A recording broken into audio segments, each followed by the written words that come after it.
Muy buenas tardes a todos, bienvenidos a opositas.com. Me presento, Cristina Albalá, tutora de legislación y psicotécnicos en Opositas, y en este caso, pues me vais a tener al frente de estos primeros temas de legislación, concretamente Constitución Española.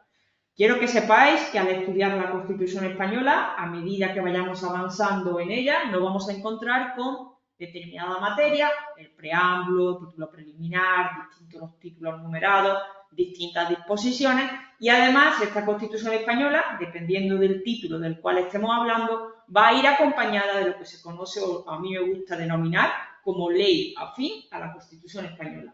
¿De qué estamos hablando? Pues si, por ejemplo, estamos estudiando el Tribunal Constitucional, quiero que sepamos que, además de estudiar el título 9 de la Constitución Española, estamos obligados a meternos un poquito en su ley orgánica, ¿vale? La ley orgánica 279. Y así veremos qué ocurre con otras materias, como es, por ejemplo, el Defensor del Pueblo, o como, por ejemplo, también es el Poder Judicial, ¿vale?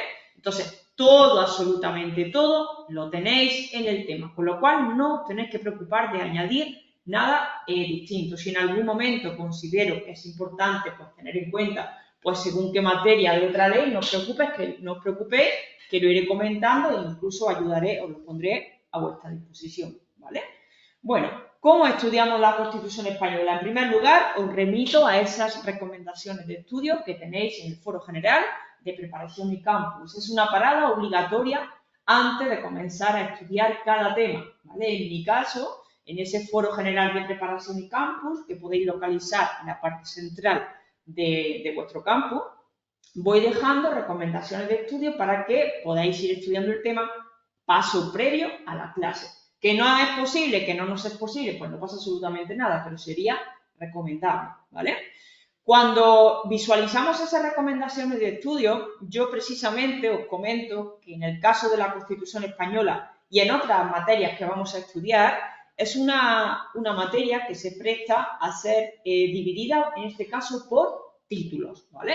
Y soy consciente de que además de títulos también tenemos ciertas materias que no quedan recogidas en esos títulos, como es el preámbulo, como son las fechas importantes, características o disposiciones, ¿vale? Pero me gusta comentar esto de trabajar por títulos de la Constitución y que tengáis en cuenta que, pues a lo largo de los primeros temas, prácticamente vamos a estudiarla absolutamente todo su contenido. Comenzamos y, en primer lugar, os cuento en cuanto a la legislación.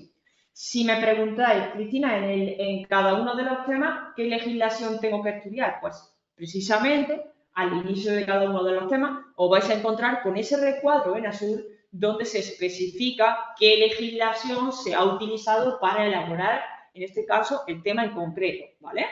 He comentado, la Constitución Española quiero que la entendamos como que es la pieza central de un puzzle. Perfecto, pues os pido disculpas porque no sé qué es lo que ha ocurrido, ¿vale? Creo que es algo de la conexión de internet. La primera vez que me pasa, os pido disculpas. Bueno, pues estábamos comentando, gracias Carmen, porque nos comenta Carmen, te has quedado por la pieza central del puzzle. Pues fijaros, pongo en pantalla lo que estaba comentando y quiero que entendamos, ¿vale? Que la Constitución Española, en este caso, es forma parte de ese eje central que posteriormente va complementado con distintas leyes afines que a medida que vayamos avanzando vamos a ir estudiando. ¿Cuáles son esas leyes? Pues parte de ellas son precisamente las que encontramos aquí, ¿vale? Entonces, todo el mundo tiene claro el hecho de que nos basamos en la Constitución Española, pero que en algunas ocasiones tendremos que acceder al contenido de determinadas leyes. ¿Bien? Perfecto. Pues estaba comentando que en el momento que nos iniciamos en la Constitución Española es importante cuidar ciertas fechas, ¿vale? Y al hablar de esas fechas de la Constitución Española, esas 4 que tenemos al principio son fundamentales y suelen preguntar mucho por ellas. Entonces vamos a hacer hincapié, ¿vale? ¿Qué ocurre el 31 de octubre del 78? La Constitución Española es aprobada por las Cortes el 31 de octubre del 78. Posteriormente, 6 de diciembre de 1978. ¿Qué ocurre? En este caso, la Constitución es ratificada por el pueblo español en referéndum. Y ese apartado de ratificada por el pueblo español en referéndum es clave, ¿vale? Y ahora vamos con dos fechas posteriores, 27 de diciembre y 29 de diciembre. Por favor, no me las confundáis.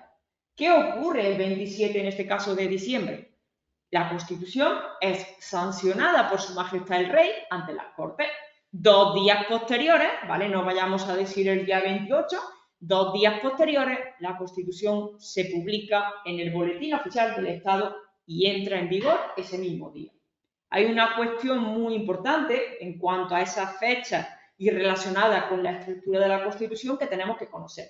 ¿Cuál es? Pues si yo pregunto, ¿vale? Aunque no hayamos estudiado el tema, si lo conocemos de otras ocasiones, si yo pregunto en qué parte de la Constitución española se establece cuándo entra en vigor esta, ¿alguien sabe responderme a ello? ¿En qué parte de la Constitución española se dispone cuándo entra en vigor? Efectivamente, muchísimas gracias. Ana Carmen nos dice en la disposición final. Hablaremos después de esas disposiciones, pero precisamente nuestra Constitución española termina con la disposición final. Y es en esa disposición final en la cual se especifica que la Constitución va a entrar en vigor el mismo día de su publicación en el Boletín Oficial del Estado. Entonces nosotros nos preguntamos, vale, eso nos dice la disposición final. ¿Y cuándo se publica en el Boletín Oficial del Estado? Pues el 29 de diciembre del 78, ¿vale? Entonces vamos a intentar relacionar la fecha de entrada en vigor, la publicación en el BOE y quién dispone o en qué momento, en qué parte de la Constitución se regula cuándo va a entrar en vigor esta. ¿Está claro? Cuidamos esas 4 fechas, ¿vale? Bien, pues yo estaba mostrando antes este esquema. Este esquema lo tenéis a vuestra disposición y precisamente, fijaros, ahí hablamos de esas 4 fechas. Entonces, este esquema es muy visual en este caso y nos ayuda a recordar, pues bueno, qué ocurre el 31 de octubre, 6 de diciembre, el 27 de diciembre y el 29 de diciembre. Me vais a permitir un inciso a la misma vez que estamos trabajando el esquema. No sé cómo, de momento, no sé cómo cada uno tenéis costumbre o cuál es vuestra metodología de cara al estudio, ¿vale? Pero cuando leéis esa recomendación del estudio que Cristina os da, veis como al principio os digo, vale, una lectura comprensiva al tema, ¿cierto? Pero tras esa lectura comprensiva del tema, estamos obligados a medida que nos vamos adentrando en el contenido de la Constitución española, ir haciendo hincapié en determinados detalles. Si solamente nos dedicamos a leer, ya os digo yo que cuando nos pregunten por cualquier parte de la Constitución española, nos va a costar mucho trabajo marcar la X en el lugar correcto. ¿Sabéis por qué? Porque todo nos va a sonar. Y aunque si todo nos suena, no somos capaces de relacionar lo que me están preguntando con una única respuesta. Entonces, esto desde un principio quiero que, pues, recomiendo que se lleve a cabo, ¿vale? Es decir, pues, ir analizando, ir estudiando en cuanto a, por ejemplo, formularse preguntas. En el momento que nosotros tenemos esas distintas fechas en el tema 1, pues, ¿vale? Nosotros vamos pensando, ¿vale? ¿Qué ocurre el 31 de octubre del 78? ¿Qué ocurre el 6 de diciembre del 78? Y así, mentalmente, vamos recordando datos que considero que son clave, ¿vale? Bien, pues vistas esas fechas a las cuales desde ya os lo adelanto, aunque lo trabajaremos cuando veamos la reforma constitucional, ¿vale? ¿Alguien me sabe decir hasta hoy día, ¿vale? ¿Cuántas reformas de la Constitución española se han llevado a cabo? ¿Cuántas reformas de la Constitución española se han llevado a cabo? Por ahí me decís 3 reformas, muchísimas gracias. Vale. Entonces, es importante, y ya lo iremos adelantando más adelante, que pues conozcamos esas 3 reformas. En primer lugar, el artículo 13.2 de la Constitución, posteriormente el artículo 135 y posteriormente, y en este último año, en febrero de 2024, la reforma del artículo 49 de la Constitución española, ¿vale? Iremos hablando de esto, no quiero agobiaros con tanto contenido, pero sí es cierto que es importante cuidar esas 3 reformas. Ahora, vamos a adentrarnos en la estructura de la Constitución y con vuestro permiso me voy a otro esquema, ¿vale? Ahí lo tenéis. Todo esto que estoy mostrando lo tenéis en el campus. Cuando estamos estudiando la estructura de la Constitución española, y considero que es un primer paso antes de adentrarnos en el contenido como tal, partimos de que la Constitución está dividida en dos partes. Lo que podemos denominar parte dogmática, que incluye, como podéis ver ahí, el título preliminar y el título primero. El preámbulo no queda incluido dentro de esa parte orgánica y posteriormente, parte dogmática, y posteriormente la parte orgánica incluye el resto de títulos, desde el segundo al 10º. ¿Está claro esa división de parte dogmática, preliminar y primero, y parte orgánica, el resto de títulos? Pues una vez que tenemos eso clarísimo, vamos a ir adentrándonos, vamos a ir en este caso de izquierda a derecha intentando ver cuál es esa estructura de la propia Constitución. Cuando abrimos la Constitución española, lo primero que nos encontramos tras esas primeras fechas es el preámbulo. Mucho cuidado, chicos, con el preámbulo. Me vais a escuchar en muchas ocasiones advertiros de esto. ¿Sabéis por qué? Porque lo menospreciamos, porque pensamos que no nos van a preguntar por él. Y ese preámbulo es muy, muy sencillo. Simplemente se enuncian pues una serie de objetivos, podríamos decir, al principio de la Constitución española, que se tienen que tener en cuenta. Veremos más adelante cómo concretamente, y yo destaco dos apartados, pero luego nos pueden preguntar por cualquier contenido de ese preámbulo. Veremos dos apartados que generalmente se suelen confundir con lo que vemos en el artículo 1, en este caso del título preliminar. Entonces, me cuidáis el preámbulo de la Constitución española. Y ahora, en ese preámbulo no hay articulado ninguno, hemos dicho. ¿Dónde comienza el articulado de la Constitución? Pues precisamente en su título preliminar. Título preliminar que incluye ¿qué artículos? Y ahora me preguntáis, Cristina, ¿es necesario que además de esa estructura que estás comentando, dominemos o estudiemos qué artículos quedan incluidos dentro de cada título? La respuesta es un rotundo sí. Eso sí, vamos a darnos tiempo. Si nunca hemos estudiado Constitución española, no podemos aprenderlo todo de una misma vez. Y esto lo vamos a extrapolar a todas las materias. Vamos poco a poco, ¿vale? Veréis cómo, a medida que vayamos avanzando, somos capaces de dominar más contenido. Entonces, cuidamos que el título preliminar incluye del 1 al 9. Y cuando estamos comenzando a estudiar, cuando ya estáis viendo la extensión que tiene la materia, en numerosas ocasiones me preguntáis, Cristina, ¿tenemos que conocer todos los artículos de la Constitución española? Pues tenemos que saber movernos entre ellos. Y lo vais a entender rápidamente a medida que vayamos avanzando en la clase, ¿vale? Lo que sí es fundamental es que si yo estoy en el título preliminar, yo tengo que saber que incluye del 1 al 9 y ahora le intentamos poner nombre a cada uno de esos artículos, desde el 1 al 9. ¿Sabéis por qué? Porque entiendo que son artículos clave, artículos muy importantes. Una vez que hemos dejado atrás ese preámbulo, una vez que hemos dejado atrás ese título preliminar, ya podemos ver cómo aparecen una serie de títulos a los cuales le podemos añadir el calificativo de numerados, cosa que no ocurre con el preliminar, y le vamos poniendo nombre. Título primero, derechos y deberes fundamentales. Título segundo, de la corona. Título tercero, de las Cortes. Título cuarto, el gobierno y la administración. Ojo con los títulos que tienen una denominación similar, ¿vale? Título quinto, las relaciones entre el gobierno y las Cortes. Sexto, el poder judicial. Séptimo, economía y hacienda. Octavo, organización territorial del Estado. Noveno, Tribunal Constitucional. Y por último, el título 10º, que regula la reforma constitucional. A todos y cada uno de estos títulos, al final, vamos a estar acompañados de distintas disposiciones. Antes ya hemos hablado de una de ellas. Concretamente, desde ya quiero que aprendamos tipo y número. Ya iremos poco a poco adentrándonos en el contenido de esas disposiciones, pero por ahora me conformo con que tengamos en cuenta que son 4 disposiciones adicionales, 9 disposiciones transitorias, una disposición derogatoria y una disposición final.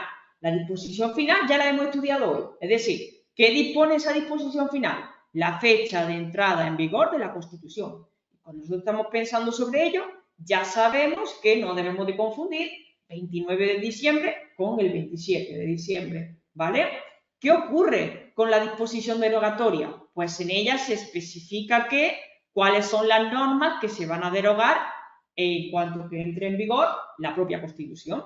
Luego, las disposiciones transitorias son 9. En esas disposiciones transitorias, ya digo, lo iremos viendo más adelante, vamos a encontrar distintos contenidos que tienen que ver pues, bueno, con las comunidades autónomas, con Ceuta y Melilla, con regímenes provisionales de autonomía, y una de las que me gusta destacar precisamente es la disposición transitoria novena, que habla de la renovación del Tribunal Constitucional.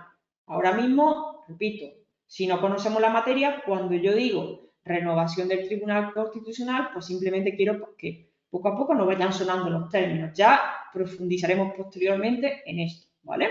Y en las disposiciones adicionales, en esas 4 disposiciones adicionales, vamos a encontrar también derechos en cuanto, por ejemplo, ahí veis en esa primera disposición adicional, derechos históricos de los territorios forales y también materia relacionada con el régimen autonómico, en este caso, por ejemplo, del archipiélago canario. ¿Bien? Bueno, pues en este esquema, al final, tenemos esas fechas que hemos comentado antes. Pregunto, ¿tenemos claro más o menos el contenido del esquema? ¿Tenemos clara la parte dogmática, parte orgánica, preámbulo, título preliminar, resto de títulos y las distintas disposiciones? Pues ahora, en el momento que ya sabemos cómo tenemos que estudiar esto, seguimos avanzando, hemos dicho, de izquierda a derecha. Hemos hablado de esa subdivisión en parte dogmática y orgánica, hemos hablado y además formulo una pregunta que me gusta hacer siempre, para ver si lo tenemos claro. ¿Sería correcto decir que la Constitución española consta de un preámbulo, un título preliminar, 10 títulos numerados, 4 disposiciones adicionales, 9 disposiciones transitorias, una derogatoria y una final?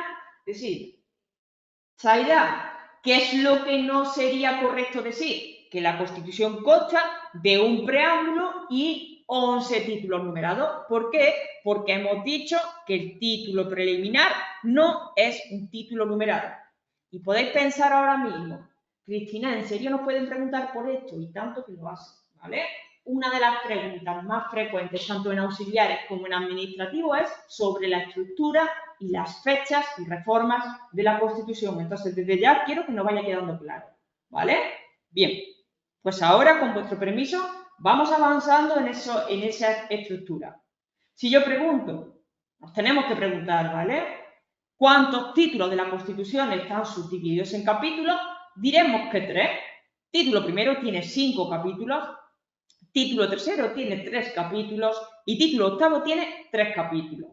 Desde ya tenemos que intentar ir aprendiendo título tal, 5 capítulos y la denominación de cada uno de los capítulos, ¿vale? Y en su caso, secciones. Es frecuente encontrar preguntas oficiales de examen donde las 2 secciones que aparecen en el capítulo segundo del título primero no las intentan poner en cualquier otro título. Entonces, como es algo muy característico, solamente en el capítulo segundo del título primero hablaremos de secciones. Bien, pues con vuestro permiso nos vamos al tema. Tenemos muy en cuenta, por favor, ese recuadro que ahí aparece. Hemos comentado mucho, pero no hemos comentado en este caso cuántos artículos en total encontramos en la Constitución. Un total de 169 artículos y ese número lo tenemos que dominar, ¿vale? Bien, pues vamos poco a poco en ello. Bueno, ya hemos comentado esta estructura, ya hemos hablado de la parte dogmática, de lo que incluye, ya hemos hablado de la parte orgánica y hemos dicho que el resto de títulos. No quedaría incluida en esa parte orgánica las distintas disposiciones que tenemos que saber, 4, 9, 1 y 1. 4 adicionales, 9 transitorias, una derogatoria y una final, ¿vale? También tenemos que tener pues, una ligera idea de cuáles son las características de la Constitución española. Os remito también a ese tutorial que habla sobre ellas, muy fácil, ¿vale? Podemos encontrar distintas características Por ejemplo, se nos dice, va a tener carácter escrito, carácter extenso y rígido en su contenido. Igualmente, cuando hablamos de que la Constitución española es rígida, tenemos que relacionarlo con el título décimo de la reforma, ¿vale?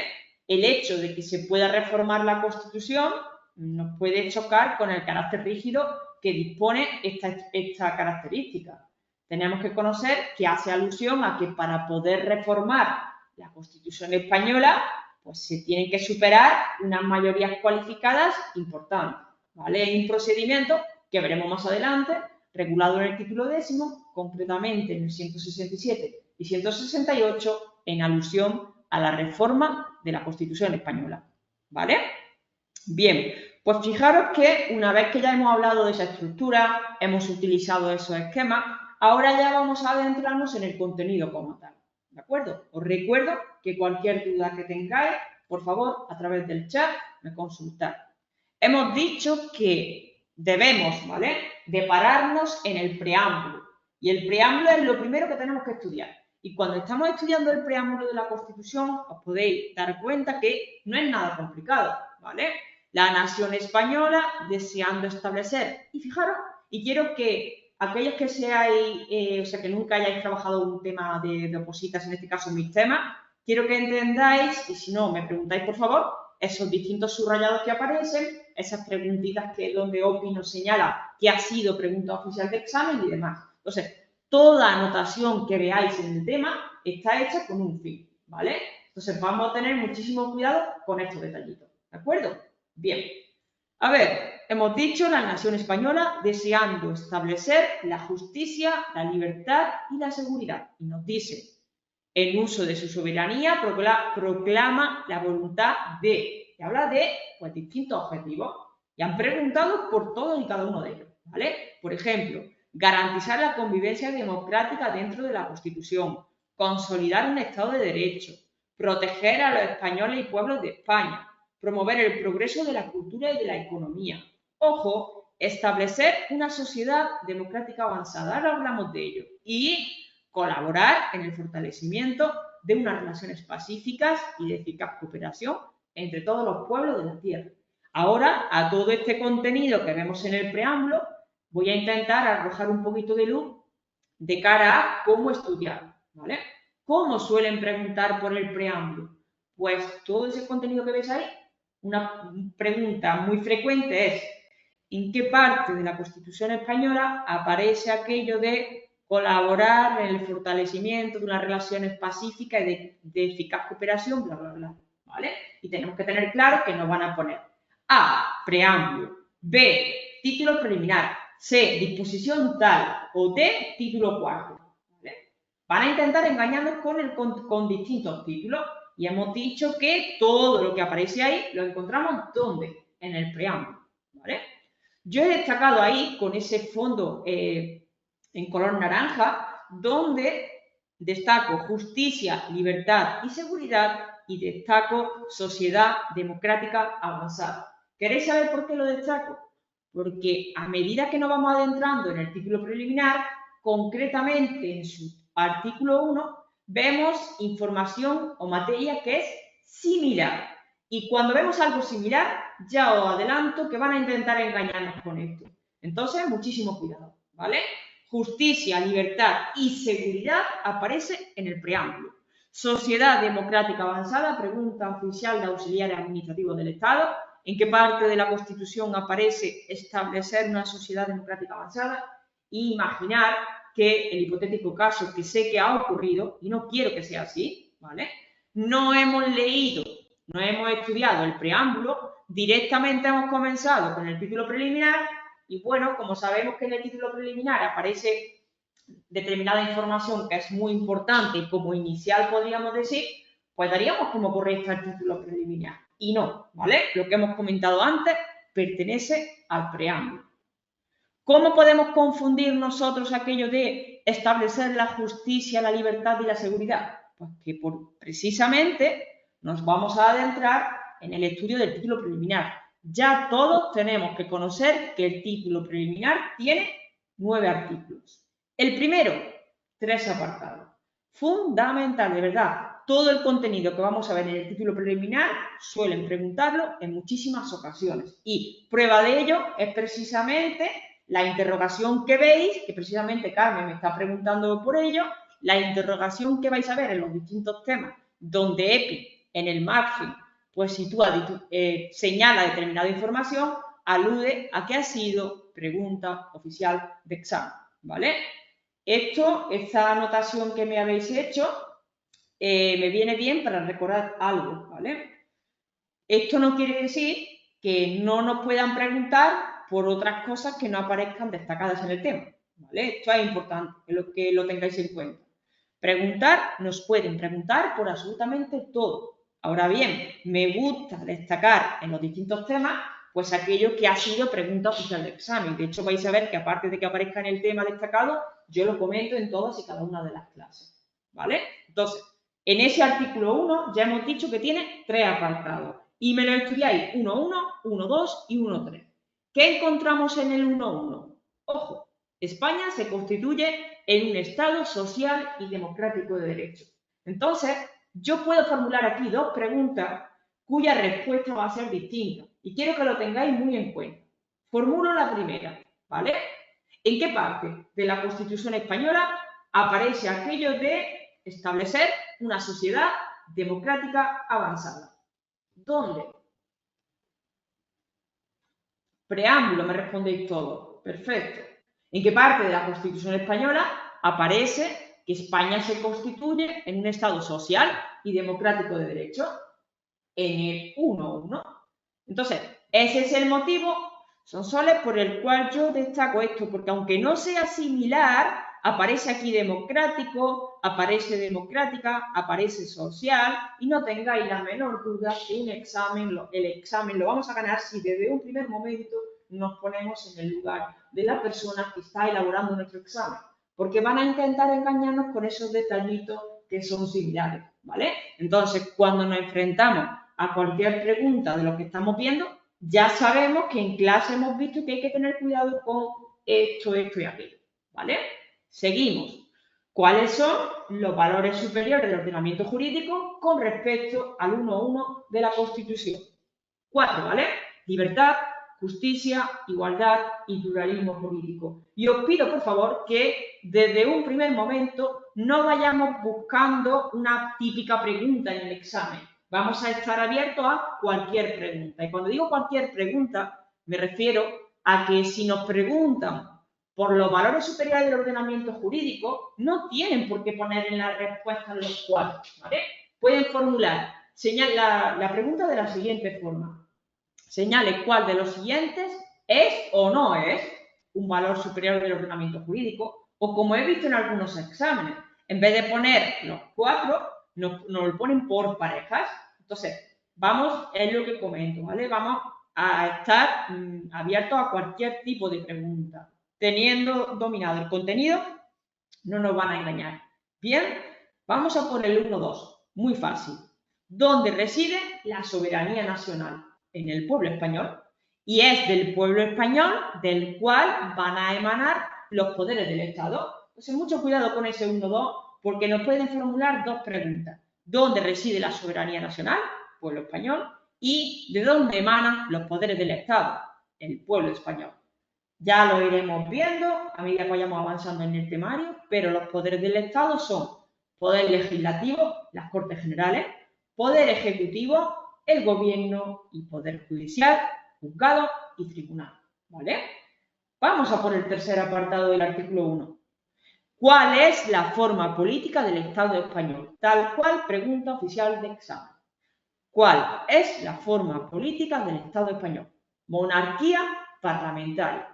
Y cuando estemos estudiando el 1.3, ya vamos a ir pensando que en el título segundo, relativo a la corona, veremos los aspectos fundamentales de esa monarquía parlamentaria, ¿vale? Por tanto, tenemos que entender que el título 2, relativo a la corona, tiene mucha relación con el 1.3 del título preliminar, ¿de acuerdo? Bien, ya hemos puesto nombre al artículo 1. Pasamos al artículo 2. Ojo, porque si eso de monarquía parlamentaria tiene relación con el título segundo, El artículo 2 del título preliminar está íntimamente relacionado con la organización territorial del Estado que estudiaremos en el título octavo. Pasamos a verlo, ¿vale?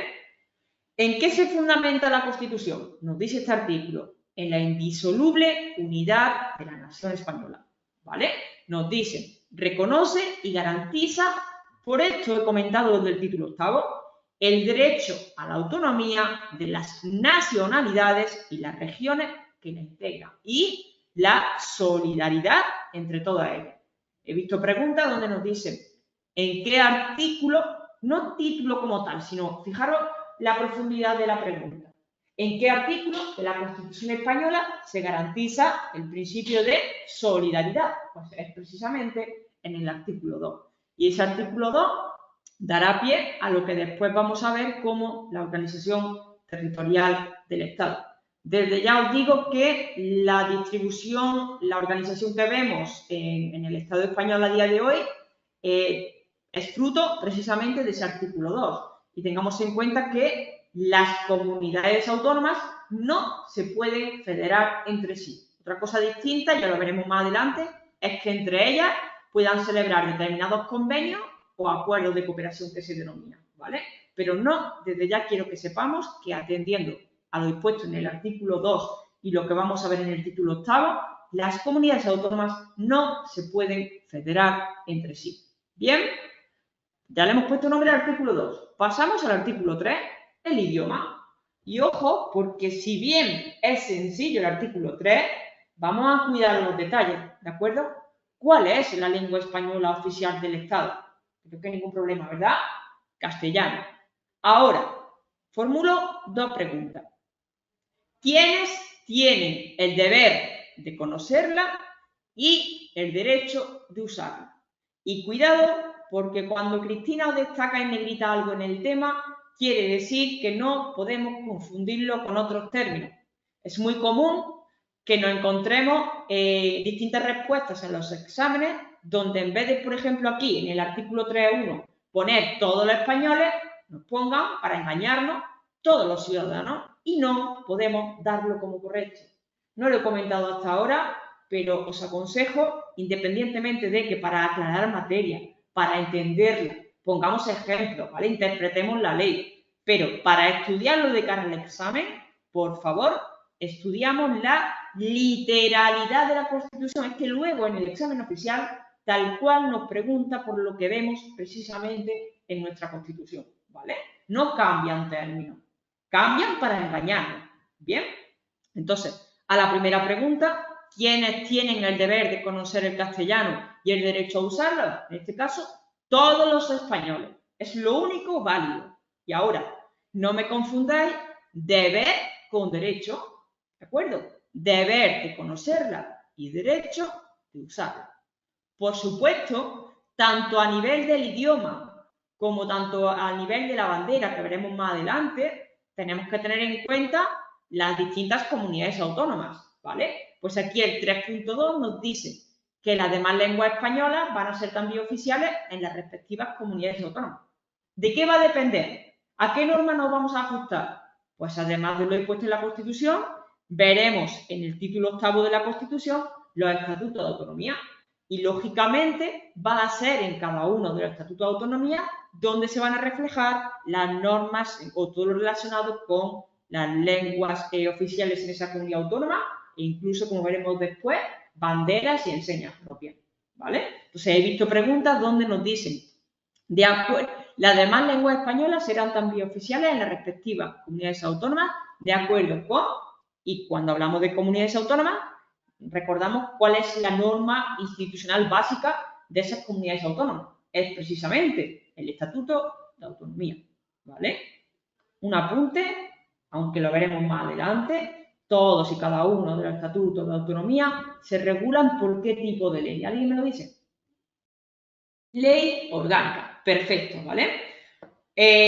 Otra puntualización a efectos de los alumnos que no tengamos una base en cuanto a la Constitución. Cuando yo hago estas preguntas, no las hago con el objetivo de agobiar, ¿vale? Sí las hago con el objetivo de que nos vayan sonando conceptos muy, muy importantes que a medida que vayamos avanzando lo iremos dominando, lo iremos viendo en profundidad, ¿de acuerdo? Vale. Pues termina el artículo 3 hablando de que la riqueza de las distintas modalidades lingüísticas de España pues van a ser un patrimonio cultural que van a ser objeto de especial respeto y de especial protección. Bien. 3, idiomas. Recordar que recomiendo poner un nombre, unos términos a cada uno de los artículos del título preliminar, ¿vale? Después hacemos un breve repaso. Artículo 4, podemos ponerle nombre si queréis, bandera. Y ahora, cuando hablamos de la bandera de España, tenemos en cuenta que existen pues 3 franjas horizontales, roja, amarilla y roja. Visualmente la visualizamos, ¿vale? Mentalmente. Y sabemos que la amarilla es de doble anchura que cada una de las rojas, ¿vale? Ahora, volvemos a lo mismo del idioma. En cada una de las comunidades autónomas se pueden reconocer banderas y enseñas propias de estas comunidades autónomas, ¿vale? Al principio del Estatuto de Autonomía de cada comunidad autónoma se van a regular, pues, cómo han sido aprobadas o cómo se van a aprobar esas enseñas y banderas propias y cómo van a ser. Pues, lógicamente, de nuevo volvemos a relacionar esto con los estatutos. Y es clave tener en cuenta que, independientemente de que se puedan reconocer banderas y enseñas propias de las comunidades autónomas, tenemos que tener en cuenta que en cualquier acto oficial y que en todos los edificios públicos, esas banderas y esas enseñas propias se tienen que utilizar junto a la bandera de España. ¿Lo veis? Creo que es fácil, ¿vale? Pero tenemos que cuidar esos detallitos. El artículo 5, muy breve. Capital del Estado. No vayamos a caer en la tentación de dar como respuesta correcta Madrid, ¿vale? Capital del Estado, Villa de Madrid. Y ahora pasamos a 2 artículos muy importantes cuyo contenido en la mitad, ¿vale? De su contenido estamos hablando de lo mismo. Además, literalmente podéis ver que es lo mismo, ¿vale? Pero cuidamos la finalidad en el artículo 6 de los partidos políticos y en el artículo 7 de los sindicatos de trabajadores y las asociaciones empresariales. También les gusta preguntar por estos 2 artículos y mezclar el contenido, ¿vale? ¿Qué expresan los partidos políticos? El pluralismo político, concurren a la formación y manifestación de la voluntad popular y son instrumentos fundamentales para la participación política, ¿vale? No confundamos esto con los sindicatos de trabajadores. Su creación y el ejercicio, esa tilde sobre ahí, ¿vale? Por favor, me la quitáis.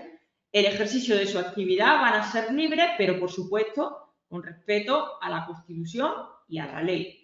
Y su estructura interna y el funcionamiento de estos partidos políticos deben ser democráticos.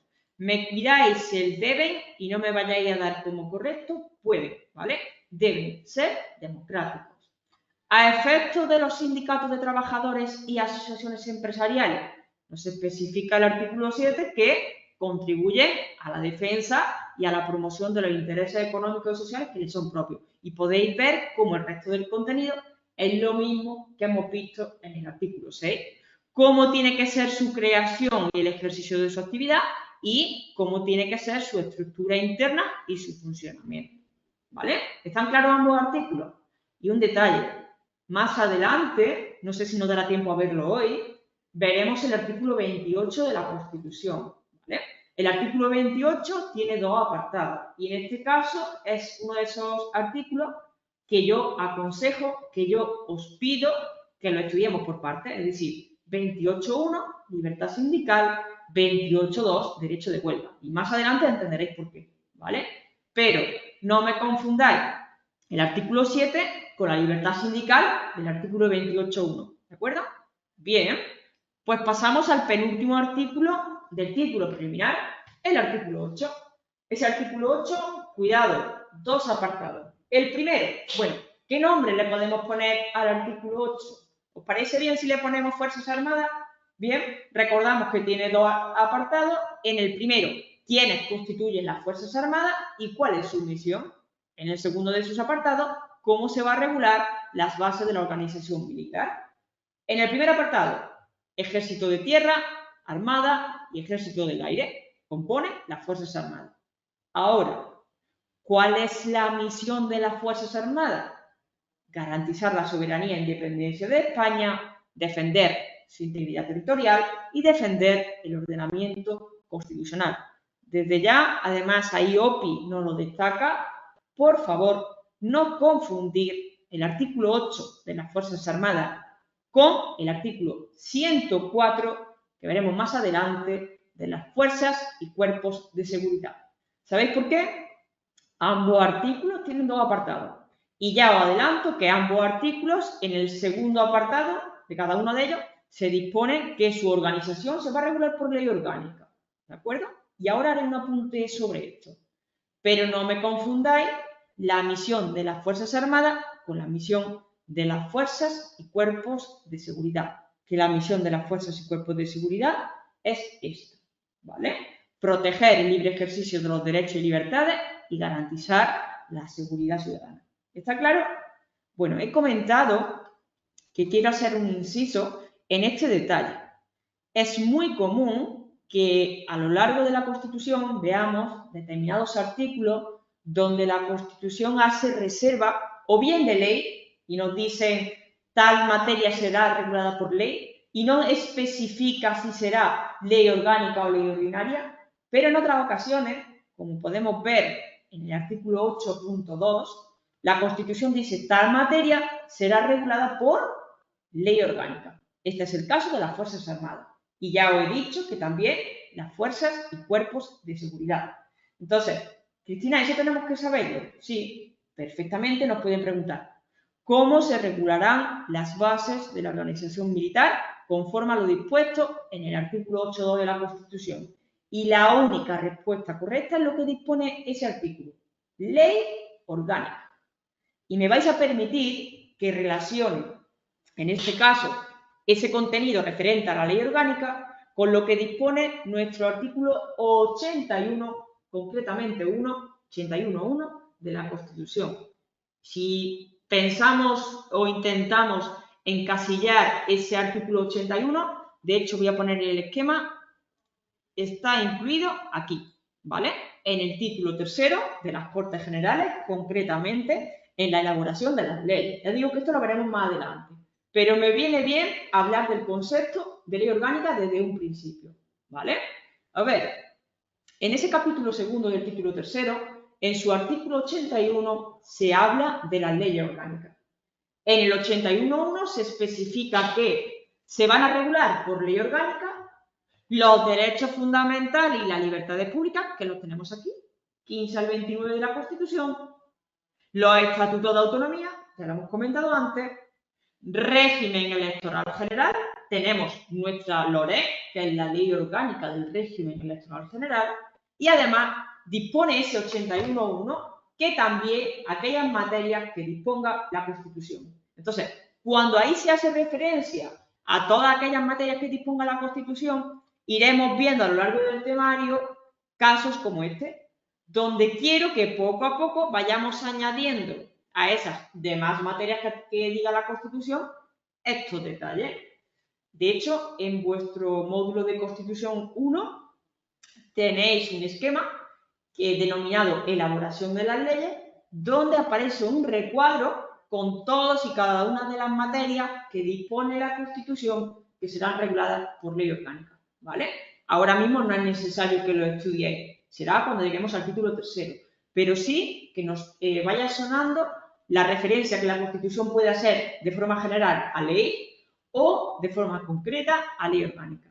¿Está esto claro, chicos? ¿Sí? Hablo, me quedo sin voz y al final...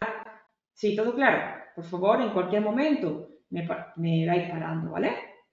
Perfecto, pues vamos a terminar el título preliminar. Artículo 9.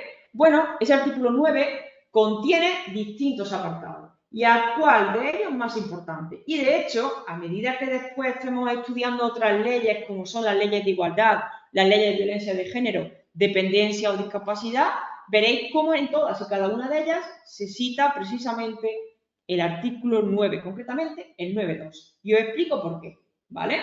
El artículo 9 está dividido en tres apartados. El primero, ¿quiénes están sujetos a la Constitución y al resto del ordenamiento jurídico? Nosotros, como una respuesta nuestra, podemos pensar todo, ¿vale? Pero de cara a examen, los ciudadanos y los poderes públicos, ¿de acuerdo? Más, apartado segundo. El apartado segundo, en todo su contenido, quiero que lo relacionemos con el concepto de igualdad material, de tal manera que le va a corresponder a los poderes públicos pues, promover las distintas condiciones para que la libertad y la igualdad del individuo sean reales y efectivas. Ve diciéndome, Ana, la duda que me quieras plantear, ¿de acuerdo? Entonces, este es el concepto de igualdad material y no lo vamos a confundir con el artículo 14 que habla de la igualdad formal o igualdad ante la ley, que estudiaremos dentro de muy poquito. Y por último, y no menos importante, de hecho es muy importante, como podéis ver ahí, OPI nos señala que nos han preguntado sobre esto. Ahora te respondo, Ana, cuidado, ¿qué es lo que garantiza? Y cuidado con cada uno de los términos, ¿vale? ¿Qué es lo que garantiza la Constitución española en su artículo 9.3? En primer lugar, y todo esto lo iremos desarrollando a medida que avancemos en el tema, principio de legalidad. 2. Jerarquía normativa. 3. La publicidad de las normas, ¿vale? Para que sean conocidas. La irretroactividad de las disposiciones sancionadoras no favorables o restrictivas de derechos individuales. No se puede castigar algo que en el momento en el que se llevó a cabo no era constitutivo de delito, ¿vale? Cuidado con este término, ¿vale? La seguridad jurídica, la responsabilidad y la interdicción de la arbitrariedad de los poderes públicos. Cuidado porque cuando estamos hablando de las funciones que lleven a cabo los distintos miembros de los poderes públicos, por supuesto, pueden llevar a cabo de forma libre esas funciones, pero sujetándose a lo dispuesto en la ley, en la norma, ¿vale? Bien, nos preguntaba Ana, Cristina, ¿qué diferencia existe? Un momento que te digo. Sí, puede explicar la diferencia entre igualdad material y la igualdad formal.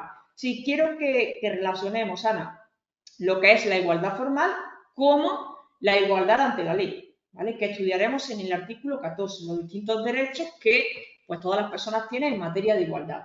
Ahora bien, cuando aquí el artículo 9.2 está hablando de igualdad material como tal, pues son, bueno, todas y cada una de las medidas que en este caso los poderes públicos pues van a llevar a cabo pues para que cada ciudadano, ¿vale? Cada individuo pueda llevar a cabo cada una de las la palabra no las funciones, de las acciones pueda actuar de forma libre, ¿de acuerdo?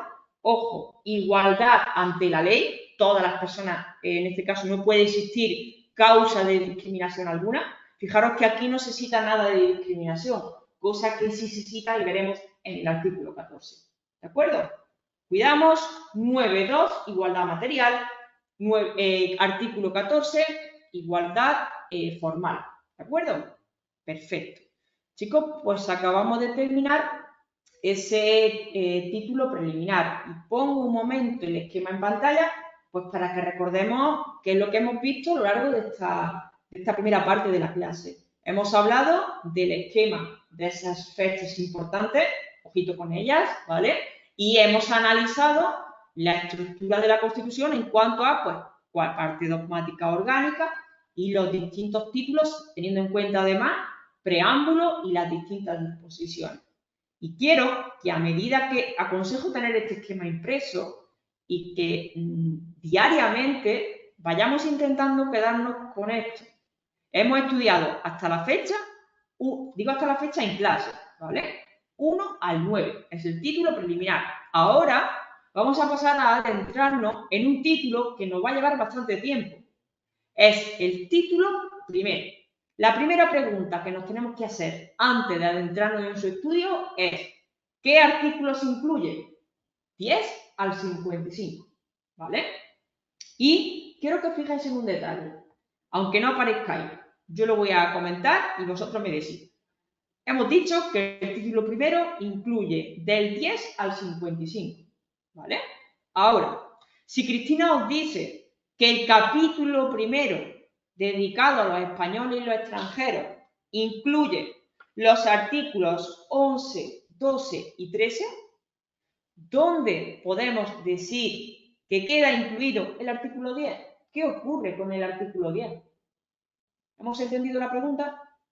Si el capítulo primero de ese título primero contiene los artículos 11 al 13, ¿qué ocurre con el artículo 10? Ojo, porque estos detalles clave, a efectos de una pregunta en base a la estructura de la Constitución, nos puede descolocar si no lo tenemos claro, ¿vale?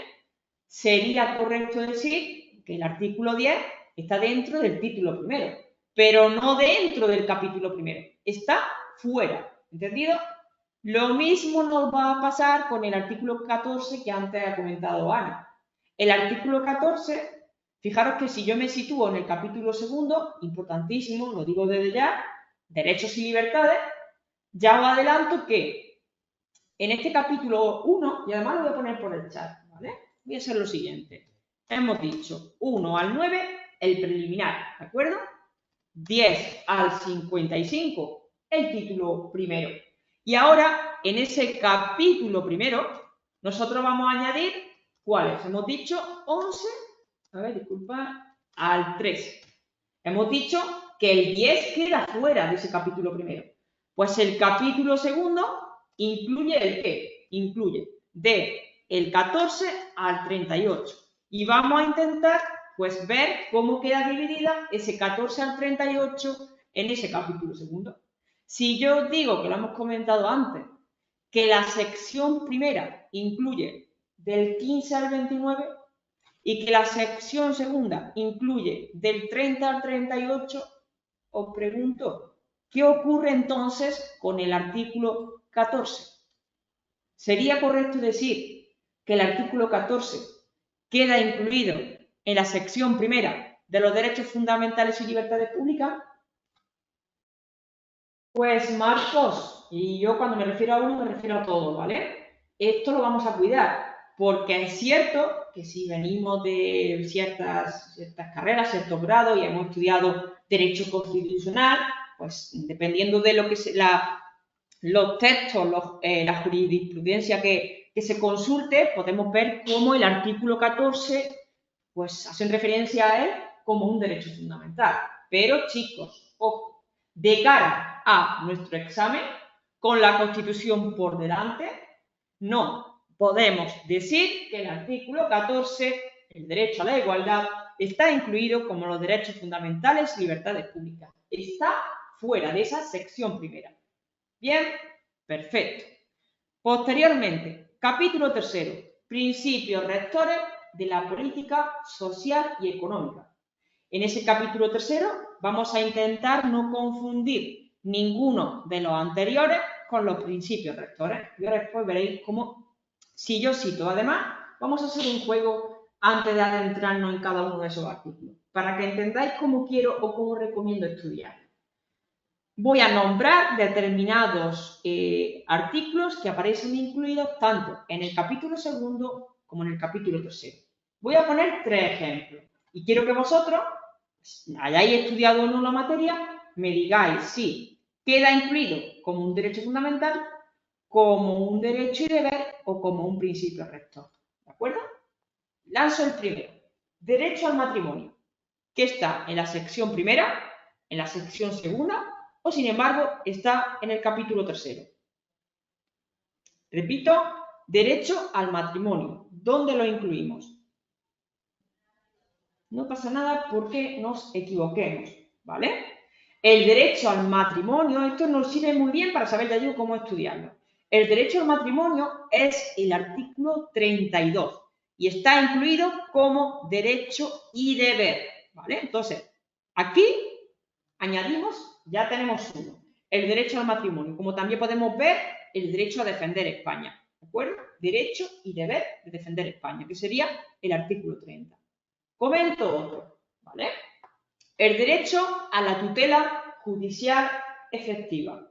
¿Qué es? ¿Un derecho fundamental, un derecho y deber o un principio rector? Repito, derecho a la tutela judicial efectiva. Efectivamente, chapó, chicos, gracias por vuestra respuesta. el artículo 24, que haremos hincapié en él, y además lo vamos a ver también de forma específica en los temas de igualdad, es un derecho fundamental.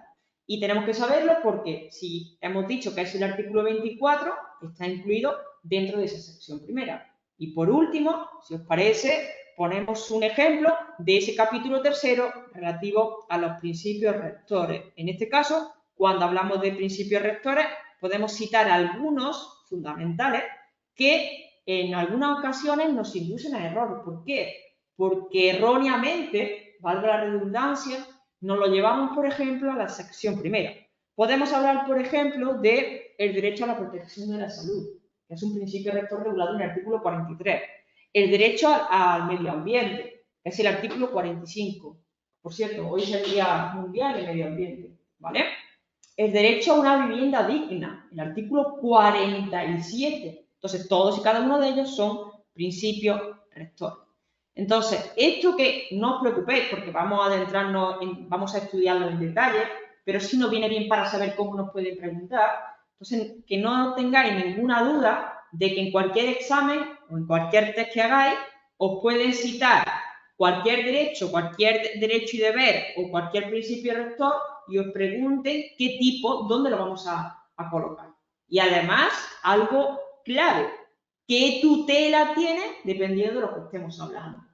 ¿Vale? Bien, pues capítulo cuarto, garantía de la libertad y derechos fundamentales. Ahí estudiamos el 53 y el 54. Y el capítulo quinto, ojo, la suspensión de los derechos y libertades. ¿Vale? Dos apartados, 55.1 y 55.2. Ahora, chicos, si os parece, vamos de lleno a adentrarnos en este título primero, que es importantísimo. Fijaros, ¿qué hemos dicho del artículo 10? ¿Lo recordamos? El artículo 10 no está incluido en el capítulo primero, como podemos ver, ¿vale? Y cuando hablamos de la igualdad, en esos primeros inicios en materia de igualdad, precisamente, aparte del valor superior del ordenamiento jurídico, del 1.1, y aparte del 9.2, se cita también el artículo 10, ¿vale? Quiero que estudiéis este artículo 10 con los dos apartados que tiene. En el primero de ellos, yo siempre me formulo una pregunta, ¿vale? Me ayuda a quedarme con este 10.1. En este caso, ¿qué son fundamentos del orden político y de la paz social? Y hablamos de la dignidad de la persona, los derechos inviolables que le son inherentes, el libre desarrollo de la personalidad, ojo con esto, me lo corregís por favor, el respeto a la ley y a los derechos de los demás. Y posteriormente, en el 10.2, se cita que las normas relativas a los derechos fundamentales y a las libertades que reconoce nuestra Constitución española se van a interpretar como, pues nos dicen, de conformidad con la Declaración Universal de los Derechos Humanos y con los tratados y acuerdos internacionales sobre las mismas materias ratificados por España. Os arrojo un poquito de luz sobre la forma de preguntar sobre este artículo 10 para que poco a poco pues, vayáis teniendo en cuenta pues, cómo tenemos que estudiar la materia y cómo nos pueden engañar, ¿vale? En base al primer artículo, creo que está claro, ¿de acuerdo? En base al primer apartado, creo que está claro. Y ahora nos vamos con el 10.2. Cuidado, porque si me preguntan cómo se interpretarán o en base a qué las normas relativas a los derechos fundamentales y a las libertades que reconoce la Constitución. Ahora mismo estamos comenzando, pero a medida que vayamos avanzando en la preparación, vamos a estudiar mucha normativa. Vamos a hablar del Consejo de la Unión Europea, del Consejo Europeo, de tratados internacionales, vamos a hablar de muchas cosas, ¿vale? Entonces, lógicamente, ellos saben que nosotros estudiamos cosas distintas y en vez de poner aquí Declaración Universal de los Derechos Humanos, pues nos ponen cualquier otro texto. O tratados y acuerdos internacionales sobre las mismas materias ratificados por España. Quiero que tengáis en cuenta que es fundamental para que forme parte de nuestro ordenamiento jurídico que esos tratados y esos acuerdos internacionales sean ratificados por España. Entonces, esta palabra es clave en este 10.2. ¿De acuerdo? Pasamos al capítulo primero. Todo el mundo sabe ya que hemos dicho que el capítulo primero, ¿qué artículos incluye? 11, 12 y 13. Al 11, si os parece, le ponemos la denominación de nacionalidad. Al 12, mayoría de edad. Y al 13, derechos de españoles y extranjeros. Pasamos a verlo, ¿vale? En cuanto a la nacionalidad, vamos a ser consecuentes con el estudio que estamos haciendo. A mí no me importa que vosotros profundicéis más en la materia, pero quiero que tengáis en cuenta que tenéis mucha materia que estudiar y que a nosotros, en base a este tema, nos van a preguntar por lo que hay vemos. Nosotros, para este tema en concreto, no tenemos que meternos en el Código Civil para estudiar las distintas características y cómo se puede obtener la nacionalidad o no. ¿Vale? Entonces, ¿qué cuidamos? Lo que dispone ahí la ley. Y en este caso, el artículo 11, en su primer apartado, nos especifica que la nación española se adquiere, conserva y pierde de acuerdo con qué. Esto es lo mismo que antes os dije en referencia a ley orgánica. Si a mí me preguntan, ¿de acuerdo con qué? Nosotros, en base al 11, no podemos decir el Código Civil que yo pongo entre paréntesis. Eso lo he añadido yo para que tengamos en cuenta cuál es la ley que regula la nacionalidad española, además de la Constitución. ¿Vale? Pero si a mí me preguntan, en base a lo dispuesto en el artículo 11, la respuesta correcta será ¿cuál? La ley. ¿Entendido? Bien. Ningún español de origen podrá ser privado de su nacionalidad. Aquí entramos en debate y no tiene debate ninguno. ¿Vale? A un español de origen no se le puede privar de su nacionalidad. Si nos adentramos en el Código Civil, que no lo recomiendo para este tema, a lo mejor en determinados puntos de la oposición sí tenemos que recurrir a él, pero dado que en muchas ocasiones causa conflicto, causa duda, lo comento. A ningún español de origen se le puede privar de su nacionalidad. Otra cosa distinta es que ese español de origen renuncie a ella. Eso sí se puede hacer, pero no se le puede privar. Y luego el tercer apartado de este artículo 11 nos habla de los tratados de doble nacionalidad. Sabemos que se puede concertar tratados de doble nacionalidad por parte del Estado. ¿Con quiénes? Pregunta oficial de examen. Países iberoamericanos o aquellos con los cuales hayan tenido o tengan una particular vinculación con España. ¿Vale? Bien, 12. Mayoría de edad. Fácil. El artículo 5 y el artículo 12 son de los más breves de la Constitución. ¿Vale? ¿Alguien me recuerda qué era el artículo 5? Perfecto, la Villa de Madrid, muchas gracias, chicos. Y el artículo 12 es la mayoría de edad, a los 18 años. ¿De acuerdo? Y ahora vamos con un artículo que da mucho juego y lo tenemos que relacionar sí o sí con la reforma constitucional, porque forma parte de la primera reforma constitucional que se llevó a cabo en base, en este caso, a lo dispuesto en el 167 o lo que se conoce como la reforma ordinaria. Hablamos del artículo como tal y después lo relacionamos con esa reforma, ¿vale? ¿Qué dispone el artículo 13? Bueno, que los extranjeros van a gozar en España de las libertades que garantice este título. ¿De acuerdo con qué? Pues con lo que establezcan los tratados y la ley. Os adelanto que esos dos términos en este artículo son clave, ¿vale? ¿Qué habla el 13.2? Pues concretamente, el 13.2 fue el primer artículo de la Constitución española que fue objeto de reforma constitucional. Lo vemos y hago un apunte sobre él. Solamente los españoles serán titulares de los derechos reconocidos en el artículo 23. Todavía no hemos visto el artículo 23. Y si estamos mirando el artículo 23, este artículo 13, la Constitución no pone aquí entre paréntesis derecho de participación. Eso lo he puesto yo para que recordemos que el artículo 23 regula el derecho a participar en asuntos, funciones y cargos públicos. ¿Vale? Entonces, solamente los españoles van a ser titulares de ese derecho. Ojo, no diremos en todo caso, porque mirad, como en la gran mayoría de las ocasiones, vamos a encontrar excepciones.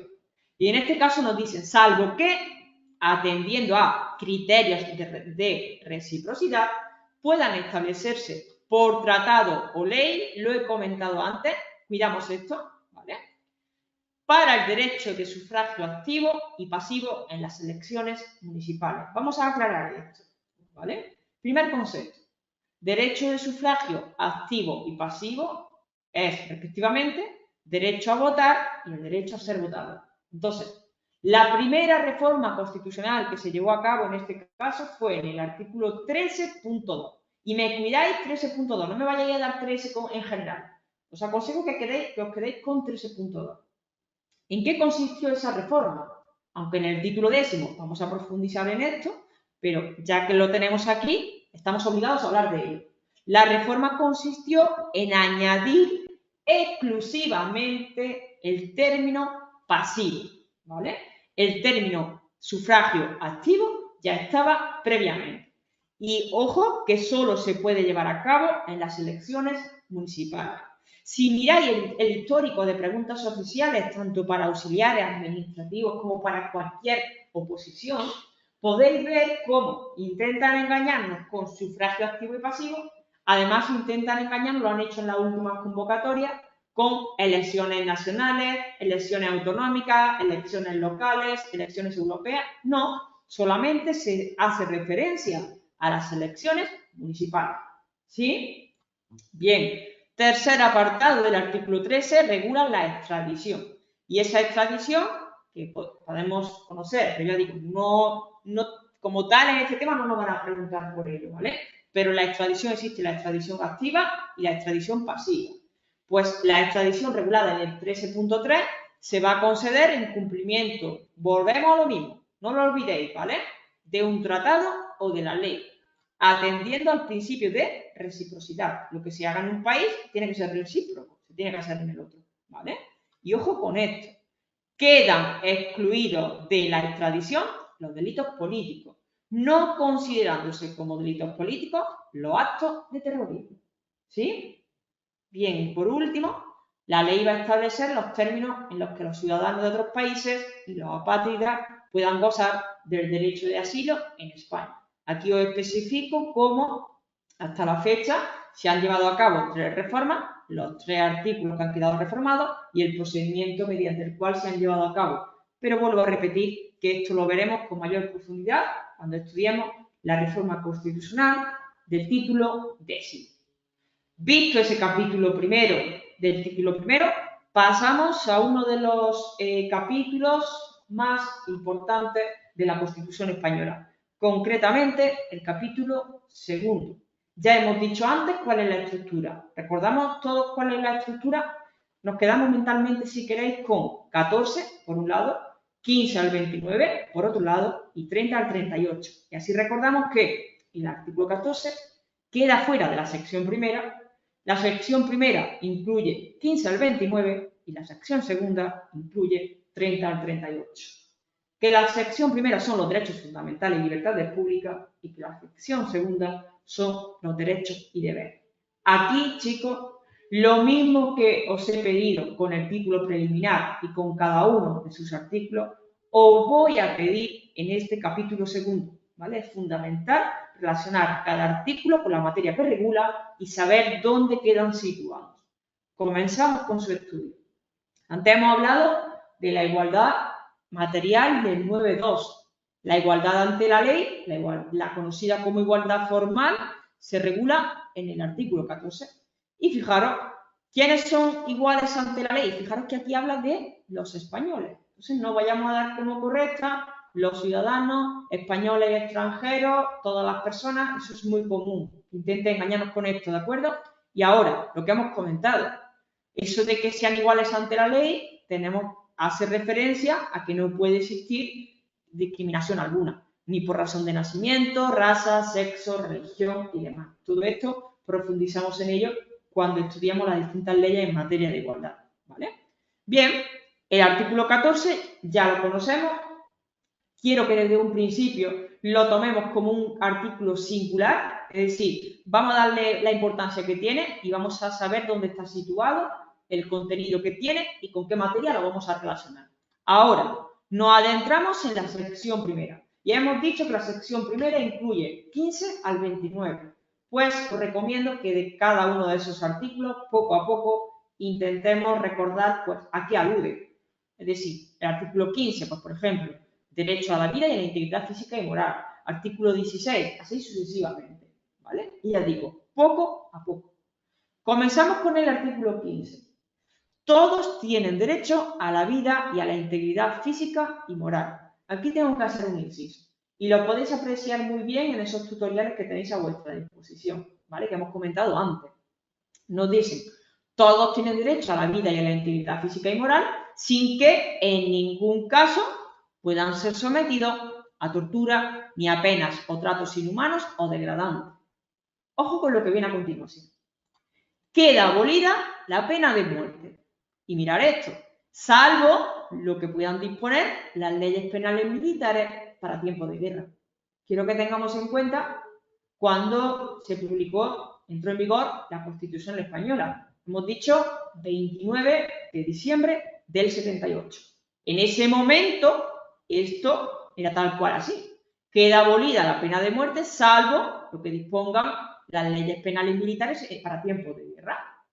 Pero a día de hoy, esas leyes penales militares también han abolido la pena de muerte. Entonces, Cristina, si a mí me preguntan por el artículo 15, bueno, pues a ver cuál es la pregunta y a ver cuáles son las distintas respuestas que os están dando, ¿vale? Teniendo en cuenta lo que dispone como tal el artículo 15 y la referencia que tenemos nosotros con respecto a la actualidad. Bien, seguimos. Artículo 16, libertad ideológica, religiosa y de culto.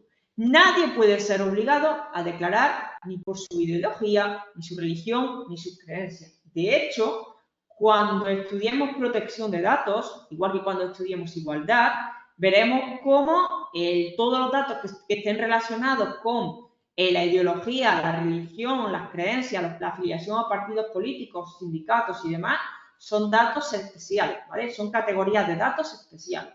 Nadie puede ser obligado a declarar sobre ello.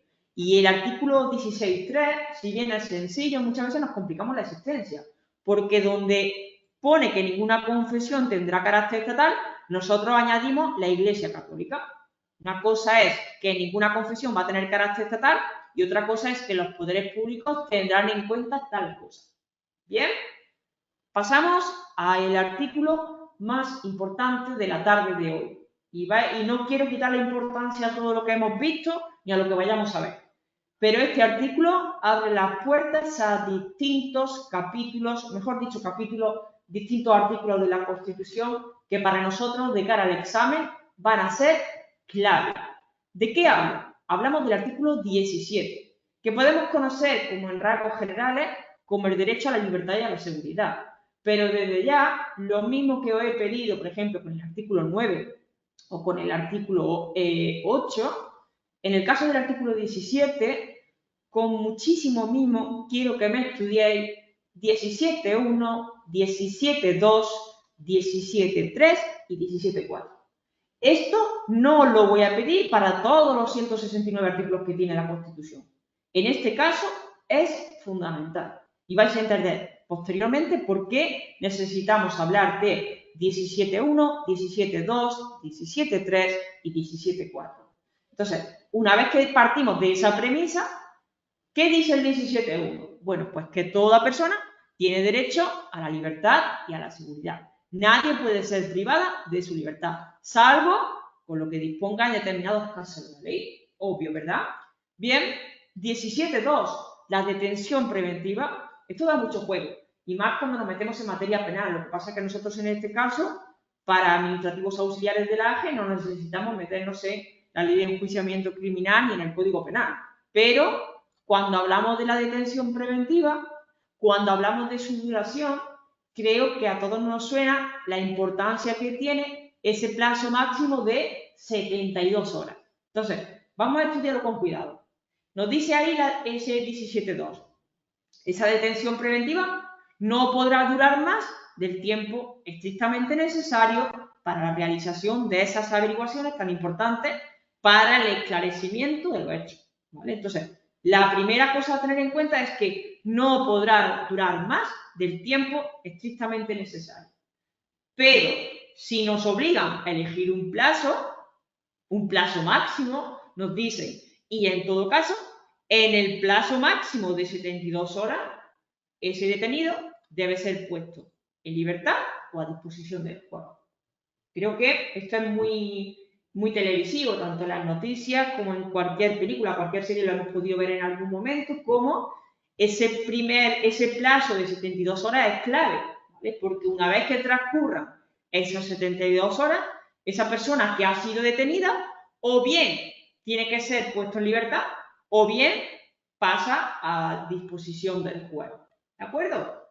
Bien, vamos a por el 17.3. Y este 17.3 lo vamos a marcar con oro. ¿Por qué? Porque os suena... Bueno, primero hablamos de él y después lo relacionamos, ¿vale? Nos dispone que toda persona debe ser detenida, debe ser informada de forma inmediata. Además, lo vemos claramente en cualquier acto, en cualquier noticia o en cualquier película, como en el momento que se detiene a alguien, ¿qué es lo que se hace? Se le informa de sus derechos, ¿vale? Y nos dicen ahí, debe ser informada de forma inmediata y de modo que le sea comprensible de sus derechos y de las razones de su detención. Igualmente, que no puede ser obligada a declarar, ¿vale? Ahora, nos especifica, se garantiza la asistencia de abogado al detenido tanto en las diligencias policiales como en las diligencias judiciales. Una vez que tenemos claro ese contenido del 17.3, con vuestro permiso, voy a ir relacionándolo con determinado apartado de la Constitución que desde ya quiero que vayamos conociendo. Vale, ¿os suena el estado de alarma? ¿Verdad que sí? Nos suena a todos la pandemia ocasionada por el COVID-19, ¿verdad? En 2020, que tuvo sucesivas prórrogas. Bueno, pues aquí, en Constitución Española, estudiaremos el estado de alarma, el estado de excepción y el estado de sitio, que están regulados en el artículo 116, pero que además están regulados por ley orgánica, ¿vale? Es otra de esas materias que diremos que la Constitución hace reserva de ley orgánica. Bueno, pues, ¿por qué cita aquí Cristina en el 17.3 el estado de alarma, el estado de excepción y el estado de sitio?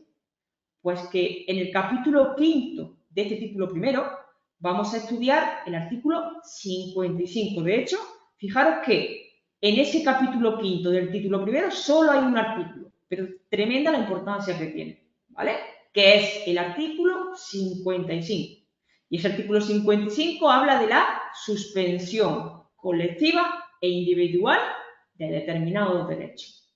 Entonces, quiero que desde ya tengamos en cuenta que el 55.1 habla de la suspensión colectiva de determinados derechos cuando se declaren los estados de excepción o de sitio. Y que el 55.2 habla de suspensión individual de determinados derechos cuando estemos hablando de bandas terroristas y demás, ¿de acuerdo? Entonces, ¿por qué citamos este 17.3 en relación a ese 55? Ojo, porque en el estado de alarma, cuidado con las falsas interpretaciones o interpretaciones erróneas que hagamos con lo que ocurre en la realidad. En el caso del estado de alarma, tanto cuando creo que fue en 2010 por los controladores aéreos y en 2020 por el COVID-19, en ese caso no se suspende ningún derecho. Lo dice la Constitución en el 116 en relación con el 55.1. ¿Dónde sí o cuándo sí se pueden suspender determinados derechos? Cuando estemos ante el estado de excepción o el estado de sitio, ¿vale? Y la clave está en que tanto para el estado de excepción como para el estado de sitio se pueden suspender los mismos derechos. Podéis preguntar, Cristina, ¿cuáles son? Los veremos cuando lleguemos al artículo 55. Pero hay uno que los diferencia a ambos y es precisamente el que acabamos de comentar, el artículo estrella de la tarde de hoy, el 17.3. ¿Por qué? Porque este derecho solo se puede suspender cuando se declare el estado de sitio. Repito que esto, cuando lleguemos a ese artículo 55, lo volveremos a ver. Pero dado que estamos aquí, quiero que entendáis que cuando estemos estudiando el 55, recordaremos que tanto para el estado de excepción como para el estado de sitio se suspenden los mismos derechos, salvo uno, que es el 17.3. Y tenemos que saber a qué hace referencia el 17.3. Pasamos al 17.4. Habeas corpus. ¿Nos suena el habeas corpus? ¿Vale? El habeas corpus es un procedimiento que queda regulado por la Ley Orgánica 684 de 24 de mayo, cuando se está estudiando cualquier oposición para la Administración de Justicia y otras derivadas, se tiene que estudiar íntegramente esa Ley Orgánica 684 de 24 de mayo, que es breve, ¿vale? Pero en este caso nosotros, para estas oposiciones, pues simplemente tenemos que tener en cuenta dónde queda regulado en la Constitución, que es en el 17.4. Y la Constitución nos dice que la Constitución aquí no me dice en ley orgánica, ¿vale? Aquí dice, la ley regulará el procedimiento de habeas corpus, ¿para qué? ¿Cuál es la finalidad de este procedimiento? Fijaros, producir la inmediata puesta a disposición judicial de toda persona detenida ilegalmente. Igualmente, en el 17.4 se especifica que por ley se va a determinar el plazo máximo de la duración de la prisión provisional. Hago un apunte aquí, ¿vale? Podéis pensar, bueno, Cristina, ¿y cómo puede ser una persona detenida de forma ilegal? Bueno, no vamos a entrar, ya digo, en Código Penal ni en la Ley de Enjuiciamiento Criminal, pero lógicamente, aunque se detenga una persona, esa persona tiene unos derechos. Entonces, puede ser que esos derechos sean violados, no se priven de esos derechos a cualquier persona que se esté deteniendo. Entonces, en este caso, lo que se intenta es poner en libertad a cualquier persona que se presuma que ha sido detenida de forma ilegal, ¿vale? Vemos el artículo 18 y terminamos, ¿de acuerdo? El artículo 18, también quiero que me lo relacionéis con el artículo 55, tanto para la suspensión colectiva como para la suspensión individual. Y concretamente los apartados 2 y 3, ¿vale? ¿Por qué? Porque el 18.2 y el 18.3 se pueden suspender cuando se declaren tanto el estado de excepción como el estado de sitio. Pasamos a verlo. Quiero que tengáis en cuenta que al igual que el 17, en este caso el artículo 18 tiene 4 apartados. El primero, derecho al honor, a la intimidad personal y familiar y a la propia imagen. Por tanto, si me preguntan qué artículo de la Constitución regula el derecho al honor, el 18. ¿Vale? La inviolabilidad del domicilio en el 18.2. ¿Qué significa esto? Que para poder entrar en cualquier domicilio, bien se necesita consentimiento de la persona titular de ese domicilio, ¿vale? De ese lugar, como una resolución del juez. No podemos entrar en un domicilio ajeno, salvo que tengamos resolución judicial o el consentimiento del titular. Pero aquí no dispone la Constitución, salvo en caso de flagrante delito. ¿A qué nos estamos refiriendo aquí?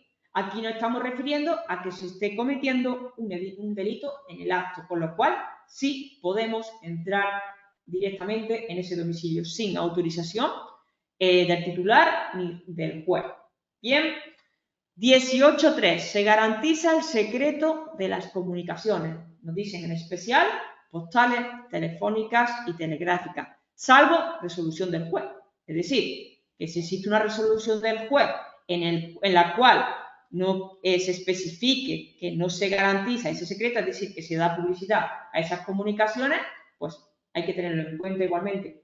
Bien, y cuando hablemos de protección de datos, cuando estudiemos el Reglamento General de Protección de Datos y nuestra Ley Orgánica 3/2018, veremos cómo todo eso toda esa normativa parte del 18.4 de la Constitución a nivel estatal, ¿vale? Que es la que regula, se especifica que la ley va a limitar el uso de la informática. ¿Para qué? Pues para garantizar precisamente el honor y la intimidad personal y familiar de los ciudadanos y el pleno ejercicio de sus derechos, ¿vale? No me confundáis el 18.1 con el 18.4. El 4 está ligado al uso de la informática, ¿vale? Entonces, terminamos comentando que lo mismo que hemos resaltado el 17.3, en el caso del artículo 18, tanto el punto 2 como el punto 3 se puede suspender tanto para la suspensión colectiva en el caso del estado de excepción y de sitio como para la suspensión individual. ¿De acuerdo? Bueno, pues si os parece, vamos a hacer un breve resumen de lo que hemos trabajado antes de dar por finalizada la clase. Bien, si bien nos hemos quedado por ese artículo 18, ¿vale? Vosotros de aquí a la próxima clase, aparte de estudiar lo que hemos visto, si no lo habéis estudiado ya previamente, podéis ir trabajando por adelantado, de la forma que hemos visto en esas recomendaciones de estudio, utilizando el distinto material que tenéis a vuestra disposición, en lo cual tenéis grabaciones en videoteca para poder visualizar el contenido, la explicación del contenido que viene posteriormente, ¿vale? Eso nos va a permitir que cuando vayamos a la próxima clase, pues la aprovechemos más. Que se puede, bien, que no pasa absolutamente nada. Entonces, hemos visto desde un principio, recuerdo que hemos hablado de las fechas importantes de la Constitución, las 4 importantes en cuanto a cuándo fue aprobada, referéndum, sanción, publicación, entrada en vigor, y además hemos hecho referencia a las 3 fechas importantes en cuanto a las distintas reformas que a día de hoy se han llevado a cabo en la Constitución, aunque en el título 10º hablaremos de ello. Posteriormente, hemos utilizado este esquema, tenéis 2 esquemas sobre la estructura de la Constitución, creo recordar, en vuestro campus, y en cuanto a esta, respetamos parte dogmática, parte orgánica, y siempre digo, vamos en este caso de menos a más, aquí en este caso de izquierda a derecha, para ir profundizando en esa estructura. ¿Cuántos títulos? Recordad lo del título numerado o no numerado, las distintas disposiciones y ojito con el contenido que hasta la fecha hemos visto. No sé si tenéis alguna duda. ¿Todo bien? ¿Nos hemos sentido más o menos cómodos con la clase? ¿O nos ha costado seguir el hilo? ¿Sí? Perfecto, pues encantada.